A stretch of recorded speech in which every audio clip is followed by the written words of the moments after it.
تم اسے نہ کھاؤ، حالانکہ جو چیزیں اس نے تمہارے لیے حرام ٹھہرا دی ہیں وہ ایک ایک کر کے بیان کر دی ہیں۔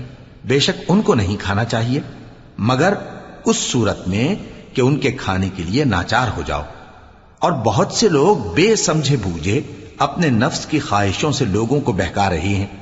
کچھ شک نہیں کہ ایسے لوگوں کو جو اللہ کی مقرر کی ہوئی حد سے باہر نکل جاتے ہیں تمہارا پروردگار خوب جانتا ہے۔ اور ظاہری اور پوشیدہ ہر طرح کا گناہ ترک کر دو۔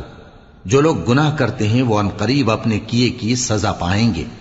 اور جس چیز پر اللہ کا نام نہ لیا جائے اسے مت کھاؤ کہ اس کا کھانا گناہ ہے۔ اور شیطان لوگ اپنے رفیقوں کے دلوں میں یہ بات ڈالتے ہیں کہ تم سے جھگڑا کریں، اور اگر تم لوگ ان کے کہے پر چلے تو بے شک تم بھی مشرک ہوئے۔ بھلا جو پہلے مردہ تھا پھر ہم نے اس کو زندہ کیا اور اس کے لیے روشنی کر دی جس کے ذریعے سے وہ لوگوں میں